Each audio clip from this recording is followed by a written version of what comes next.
Hello once again, everybody. Thank you for joining me on this Tuesday, July 21st edition of Bang the Book Radio. My name is Adam Burke, your host for the next 30 to 35 minutes or so as we chat with Brian Blessing, the host of Sportsbook Radio and Vegas Hockey Hotline. We'll talk golf with the 3M Open. We'll talk NASCAR at Kansas Speedway for the Super Start Batteries 400 on Thursday night. Then we'll take a look at the Western Conference qualifying round series for the NHL playoffs. That starts up here. I believe it's August 1st is when the playoffs officially start. Got some preseason type games coming up next week. Got the round robin and all that kind of thing going on. So lots of stuff for us to start talking about here in the NHL market as well. Over at bangthebook.com, got a preview up for the 3M Open, along with this week's value plays from a daily fantasy standpoint. NASCAR preview up this morning. I'm working on some MLB futures stuff as opening day coming up here on Thursday. We'll be doing more with the NHL, with the NBA, and all the other stuff going on here in the near future as well. Finally, as you know, this and every edition of Bang the Book Radio presented by our friends over at DSI Sportsbook. BTB and the number 200 is that promo code. 100% deposit match bonus for the Sportsbook. 100% deposit match bonus for the live casino at BetDSI. It's only a game until you bet it. One guest on the program here today, that is Brian Blessing, the host of Sportsbook Radio and Vegas Hockey Hotline. Brian, how's it going today, man? All right, Adam. How's it shaking, pal? I'm doing well, buddy. Appreciate your time as always here. Glad we got this one going off. We'll knock on wood here. Going off without a hitch so far. We had some internet issues last week, so apologies to our listeners for that. But we are back on the air here this week to talk about the 3M Open, Brian, up at TPC Twin Cities in Blaine, Minnesota. Matthew Wolff, your reigning champ, he's 25-1. Dustin Johnson, who shot 80 in both rounds last week at Muirfield Village, your 9-1 favorite. Brooks Koepka, 12-1. Tony Finau, who had an awful weekend in Dublin last week, 14-1. The return of Tommy Fleetwood here at 16-1. Not exactly the same field that we had last week for the Memorial. No, and there was carnage at Muirfield Village. Hats off to Jack Nicklaus. That was awesome. It was set up like a U.S. Open. Only Rahm. Palmer was good, but I mean Rahm really just dominated the course. But I love that make these guys work. And this will be back to a 24, 25 under par. This will be a birdie machine, flag hunting kind of tournament. You look at the favorites. Dustin Johnson is the most deserving. I think, from a form perspective, although he got carved apart too at Muirfield Village, and it's going to be such a major adjustment, coming out of that kind of event to this, to just start flag hunting again. But of the favorites, Johnson's in best form. Koepka had another MRI on his knee. Finau had his heart ripped out of his chest. I love Fleetwood, but he's coming off a layoff. Paul Casey, 22-1. Matthew Wolff, defending champ, 25-1.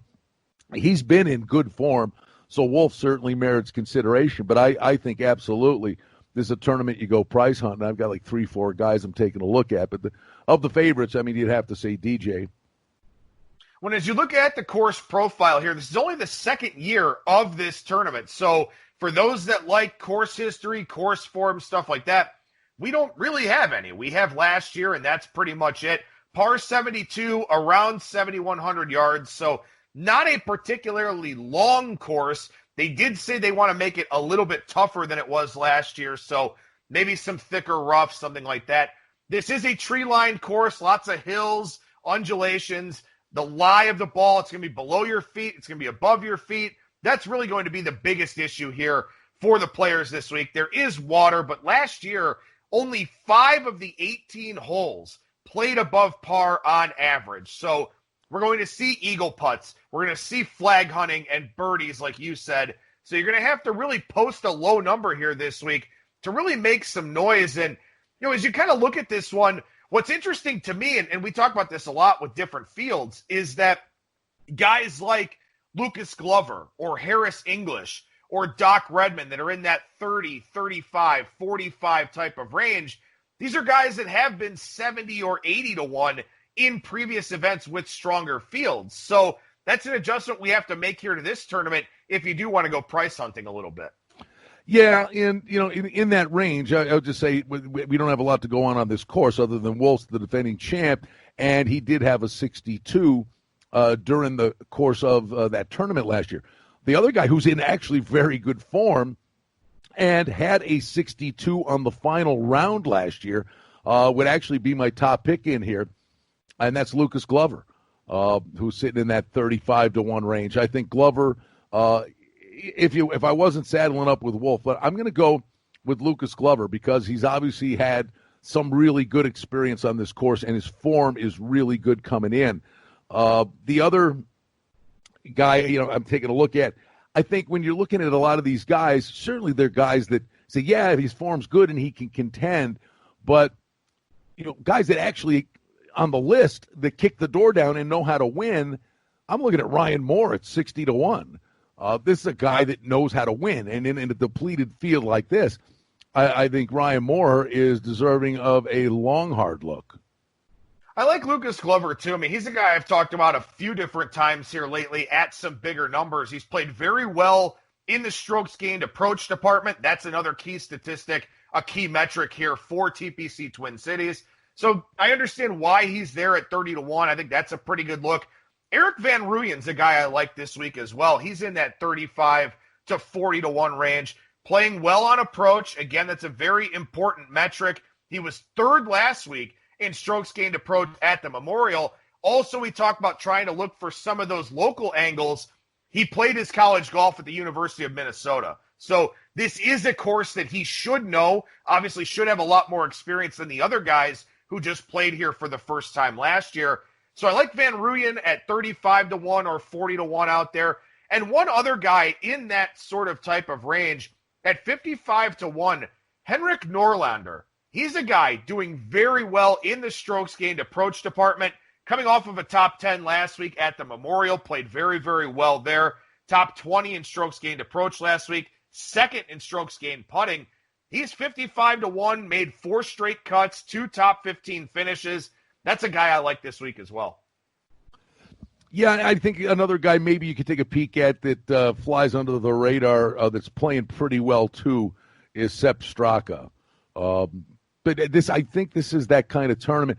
And honestly, in this type of tournament, I mean, something outlandish can happen. I mean, clearly, again, when you say the cream rises to the top, we sit there saying that there are chinks in the armor on virtually all the favorites coming in here. I'm going to go back to Colonial, and he never followed up on it. But a guy like Jason Kokrak at 110-1, I think, is worth a look. I mean, he hits at a country mile. If he's playing from the short grass, he's an in and outer. It's like he shows up every 4th or 5th week. Consistency's been his problem, but if he gets it going, he can keep it going.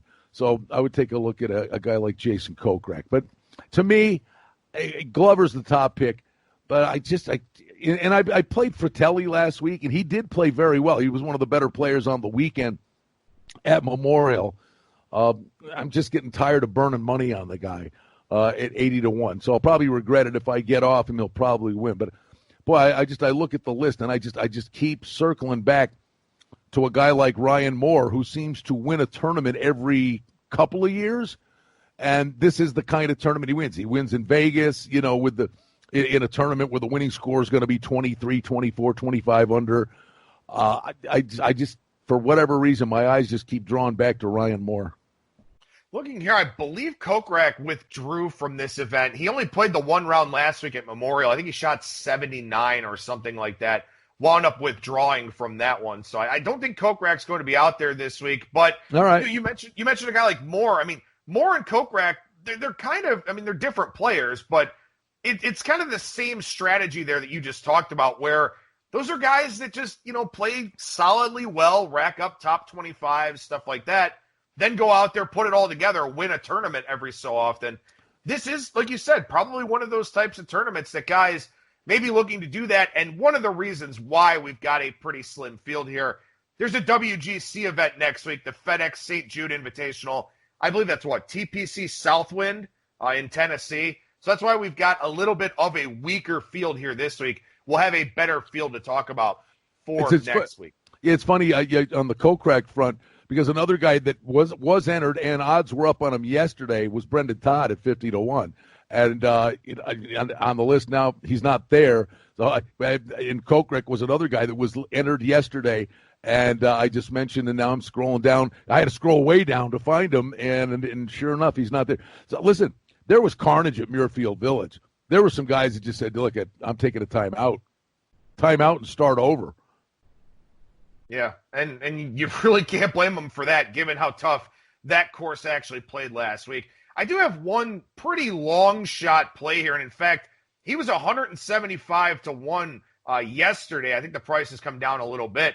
But Denny McCarthy, one of the things that you look at is you kind of try to compare this course here at TPC Twin Cities with some of the other courses that are out there, and datagolf.com does a phenomenal job of this in terms of looking at which strokes gained metrics matter the most at certain courses. Well, this course, with the 1 year of data that we have, matches up really well with TPC River Highlands, which is where the Travelers was a few weeks ago. McCarthy shot a 67 in the first round, then popped a positive COVID test, had to leave the event. He hasn't played well the last couple of weeks, but he did make the cut last week at the Memorial. But another one is Sea Island, the RSM Classic. He's played pretty well there. He was top 10 there last year. And finally, another course that correlates pretty well to this one is Innisbrook, where the Valspar Championship is. McCarthy, a top 10 there last year. So McCarthy maybe kind of fits the course profile a little bit here at one of those balloon triple-digit numbers at 175-1. Yeah, I'm always looking for, I like to have a balloon number going, and because, it can happen, especially in a tournament like this. Okay, so in that vein, to find someone in the range of a guy I want to have a play on that I think can contend at the overlaid price, there's a couple. Charlie Hoffman at 80-1. If Charlie Hoffman was going to win, this would be the kind of event a Charlie Hoffman could win. And intrigued by a guy. How about Bernd Wiesberger at 100-1? I mean, there's another guy that's pretty much committed to playing on the PGA Tour now that had a boatload of European Tour success. That's a big number on a pretty good golfer. But anyway, we'll see how.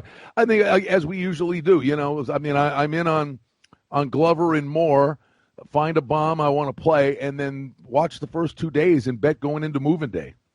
Yeah, absolutely. I think it's a very, very good strategy here, especially because, again, we're talking about a lot of players that, are either at shorter prices this week or, some guys that may have a chance in the field, but all of these guys very inconsistent. And ultimately, that's the difference. I mean, I know there's inconsistency with every player, but the best of the best are at their best more often than these other guys are. So if they're able to put it together and you start seeing some signs Thursday or Friday, something like that, you kind of play them heading into the weekend, and you may wind up sitting on a pretty good number there with those guys. We transition over to the NASCAR side of things here to Kansas Speedway for the Superstart Batteries 400 presented by O'Reilly Auto Parts. Of course, last week, the O'Reilly Auto Parts 500, which we weren't able to talk about on the show with those internet issues, but I don't think either one of us would have picked Austin Dillon anyway. No, that was pretty cool at the end. And boy, my heart went out to them. I mean, I've had so many bad beats with the late restarts, and I'm sitting there watching Austin Dillon and teammate if Reddick would have won, I'd have vomited because I actually played Reddick a couple of times.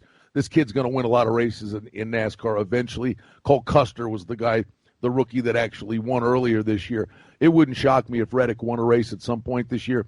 But for those two teammates to survive two late restarts and run 1-2 was a pretty remarkable thing. Actually, it's kind of refreshing to see that, on occasion it had been a match race between Harvick and Hamlin. That may end up being the case again this week. Harvick's great here. Hamlin's actually the defending champ here.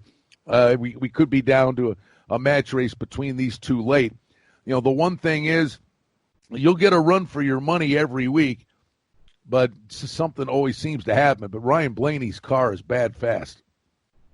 Yeah, you look at Tyler Reddick. He's got one start here at Kansas at the Cup Series level, finished ninth. He's 33-1 here this week, and maybe we've kind of reached the silly season a little bit with NASCAR, with Cole Custer, with Austin Dillon, Eric Almirola. I mean, again, Ford has phenomenal speed this year. They've got the top four spots right now in the point standings, and Amirola sits 8th.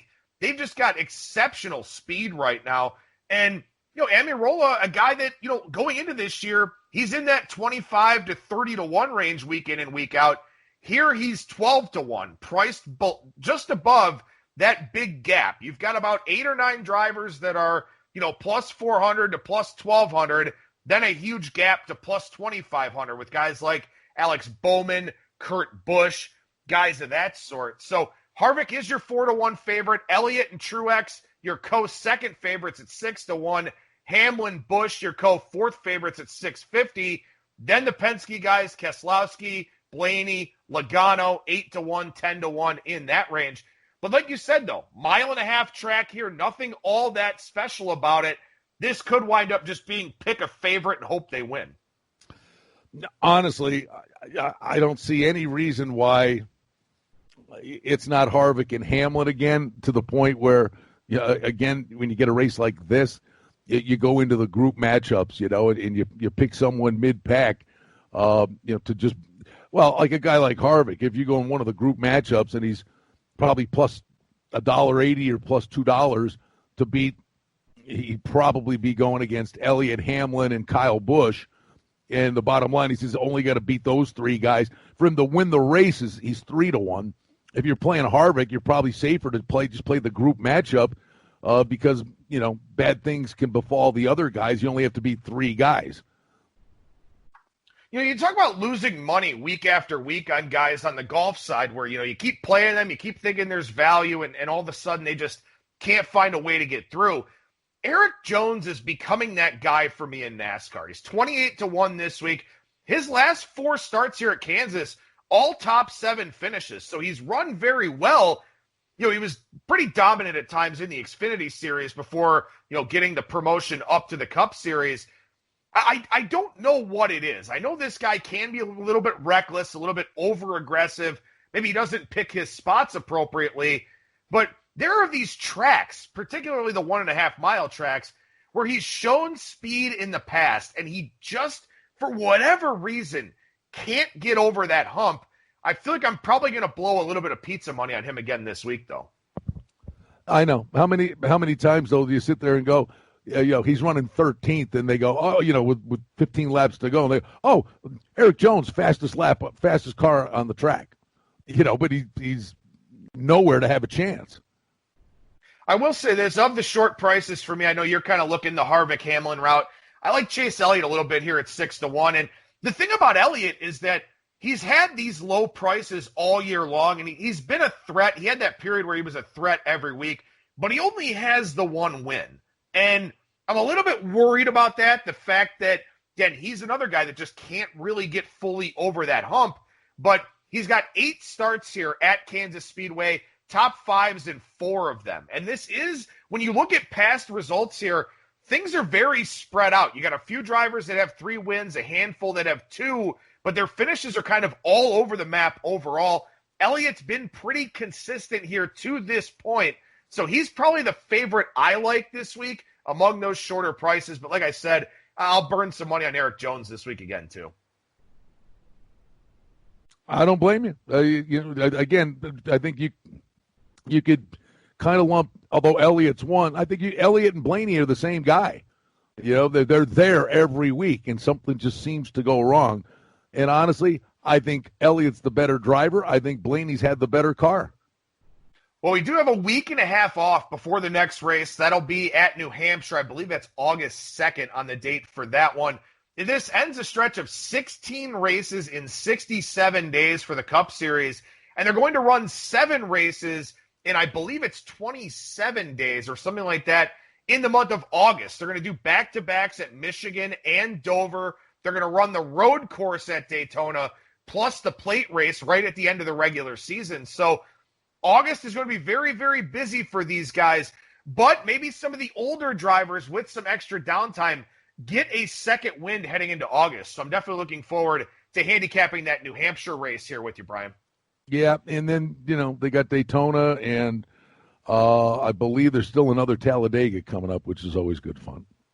All right, so let's transition over to the NHL side of things here. And again, you look at the NHL, and so far, things seem to be okay. They're kind of starting to finish up training camp, start to head to those hub cities a little bit.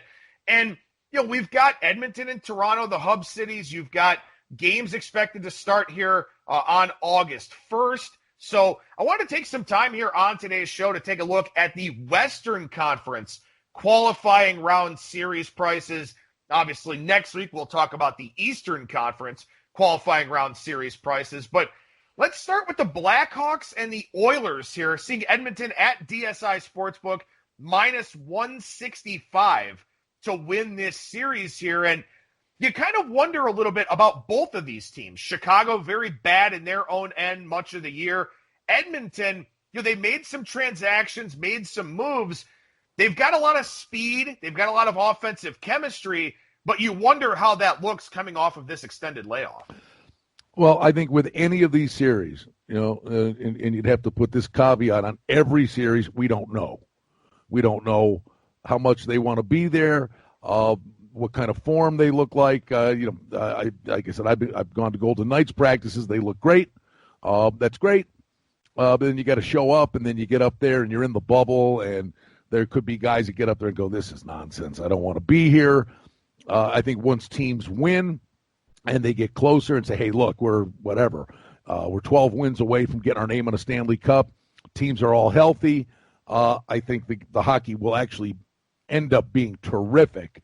But in the beginning, there's just a lot of unknowns. Of all the first-round series, there are only two I really have an opinion on. But what I would say in the series, there are chinks in the armor for both of these teams. But you're rolling McDavid and Draisaitl out there. Edmonton before the break was getting finally some good goaltending. But I think what you're looking at here is the odds are pretty good right now. Malcolm Subban could be the goalie for the Blackhawks. So I would just say in game one and maybe throughout the series, let's see how it plays out, I would be looking to play these games over the total. But for the series, I got no opinion. Yeah, I think this is a tough one. And again, too, you start looking at some of these big favorite roles, and we'll talk about the Penguins next week at minus 230. But you sort of wonder here, how level is the playing field with everybody coming off of this extended layoff? You've had some goaltenders that obviously played much better than others throughout the course of the season. But, what does their past form mean now with essentially 4.5 months off? Nothing. So I think these are not only tough to price from an odds-making standpoint, but I think they're a little bit tricky to bet on as well. And again, I mean, you sit here and have a real good, like I said, I've got an opinion on two series, but I could be just completely dead wrong. Again, I don't know what's between the ears of these guys. But Chicago, and here's the other thing. The shorter the series favors the dog. Or it levels the playing field to a degree. And is rolling out a healthy Kane and Taves anything you should ever sneeze at? The Kubalik kid was getting hot. I think anything can happen in these things is the bottom line. But I would look for this to be, in the Chicago Defense Corps is getting long in the tooth. I just would be looking stylistically for these games to be really wide open, and I'd be looking for goals. All right, so we move to the Jets and the Flames here. Flames minus 120 favorite in this one. Jets even money on the take back there. And you look at the Jets this year, and Connor Hellebuck really carried this team for lengthy portions of the regular season. You wonder if he can find that form here again, or if the short favorite Flames just go ahead and advance. Of all the series, this is my best play. I love Winnipeg. When they first had the matchups, I do believe the Flames may have been $1.45, and it got bet down. Bottom line is I'm getting Hellebuck against Riddick, and I think Maurice is a terrific coach in the job he did just to have this team within sniffing distance of the playoffs with a defense corps that was just a mash unit and devastated from day one. But you're talking Scheifele and Wheeler and Liney, and I know Little might be hurt, but I mean the weapons they've got up front, they're going to score goals. And Hellebuck was just spectacular all year long. In a short series, again with question marks for every team that's going to lace them up, this was the one I liked the best. I just think Winnipeg gets by Calgary. I think Calgary had a great year last year. They ran awfully hot and cold this year, and it's looking with each passing day that Johnny Gaudreau's out of there.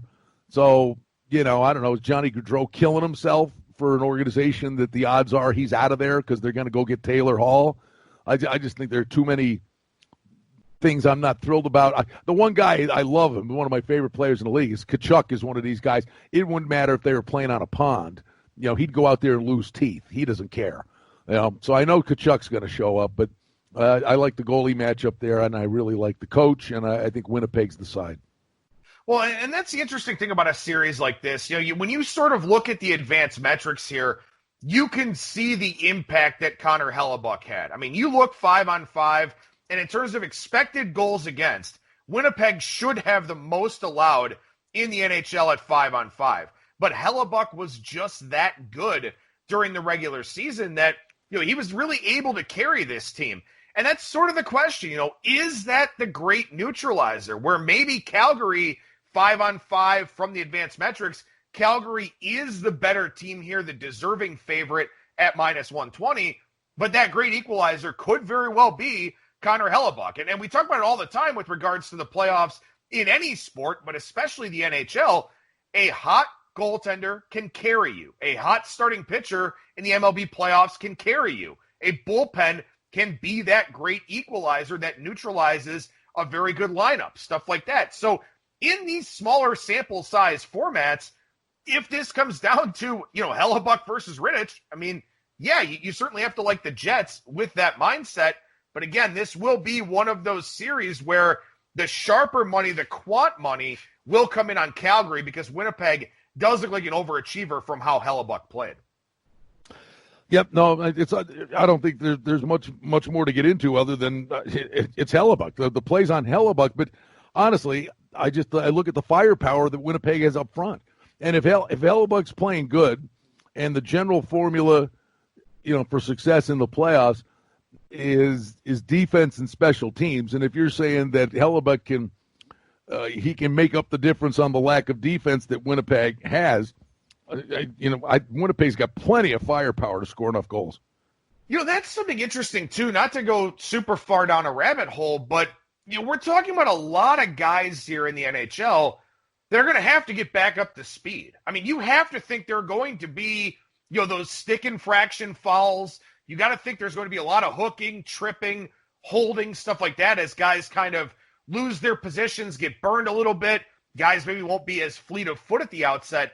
That's an excellent point you made there that I sort of expanded on a little bit, that we could see an influx in power play opportunities here in these qualifying round series to where teams that can take advantage 5-on-4 or 5-on-3 will end up with a pretty big leg up if that's what winds up happening with the officiating and the gameplay here.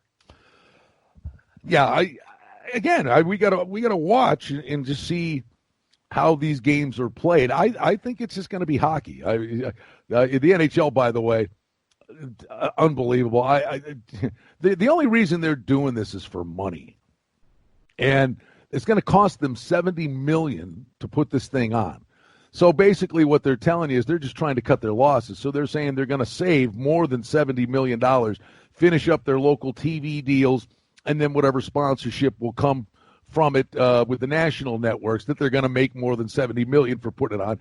And it's all about cutting the massive losses. Then if they wanted a revenue stream, now they're talking about that the games are going to be on a 5-second delay so they can monitor the audio. What a bunch of morons. The audio is the unique nature of this. There are no fans there, so we get to hear them. All right? Do a pay-per-view thing that you can hear what they're saying down there. 1999 for the playoffs. And you could hear what they're saying to each other. The referee talking to a goalie after a save. Guys sparring at a face-off. The language will be grisly, all right? But if you're paying for it, you know what you're getting, so you have to worry about kids watching it. But now it's going to be so damn annoying. The audio is going to be cutting in and out because the language is going to be ridiculous. I mean, I don't want to hear them curse. I want to hear what they're going to be saying to each other. And it's the one unique, once-in-a-lifetime opportunity you've got for us to hear this stuff other than some watered-down, edited version of a guy. Make money on it. Yeah, I mean, I think the rationale behind this is probably that they're afraid of a slur dropping or something like that. Just something that really shouldn't be said in any context. And then all of a sudden they've got this PR disaster. But I got news for you. I mean, the slurs used to be a thing out there. Real bad. All right, that ship has sailed. These guys are dumb, but they ain't stupid.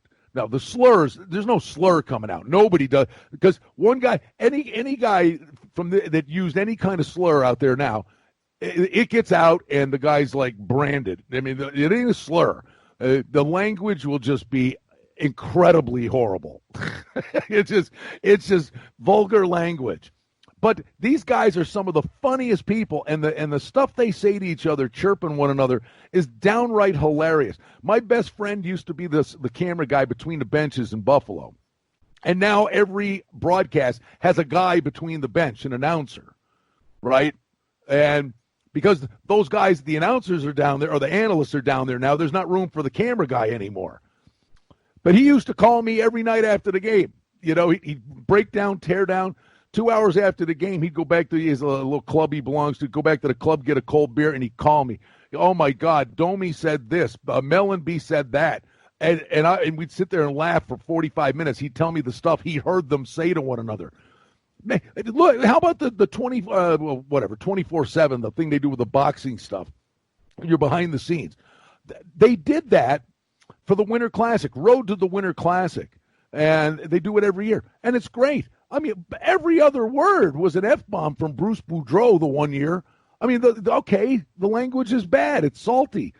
It's not about the dirty words. It's just about being in the game. It's like you're in the game. Embrace it. Make money on it. No, I mean, I agree. I was just kind of playing devil's advocate there a little bit, but I mean, I totally agree. It's probably not much worse than kids are saying these days anyway. I mean, I know what I was saying as a kid. I know every other word when I'm not doing this show winds up being some sort of expletive. So it doesn't bother me, but, I guess. Well, I don't know.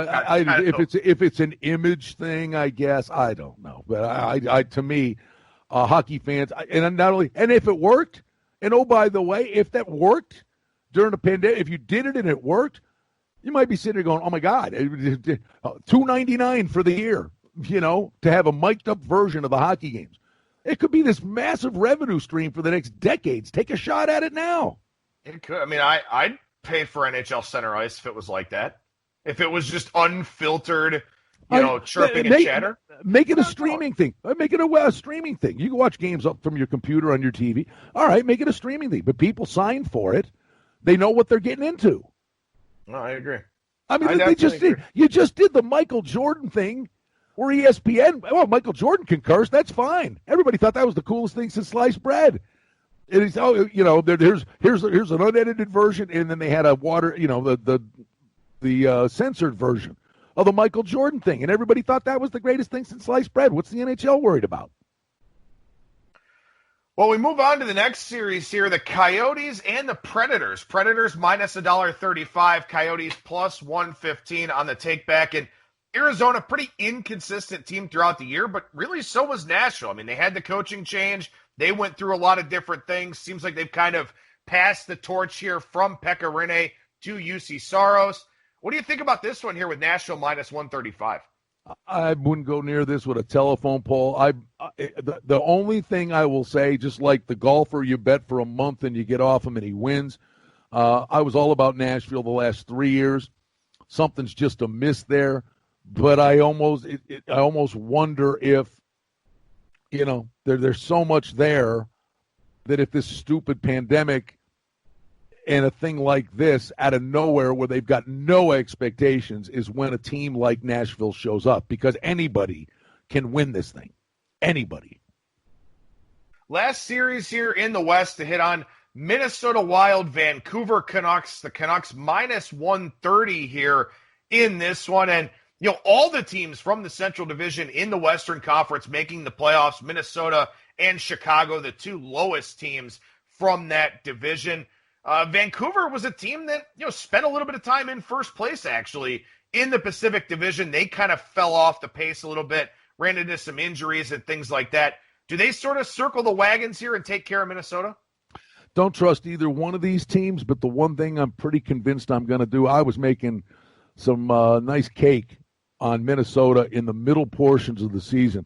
Minnesota, of all teams, and you never thought of Minnesota this way.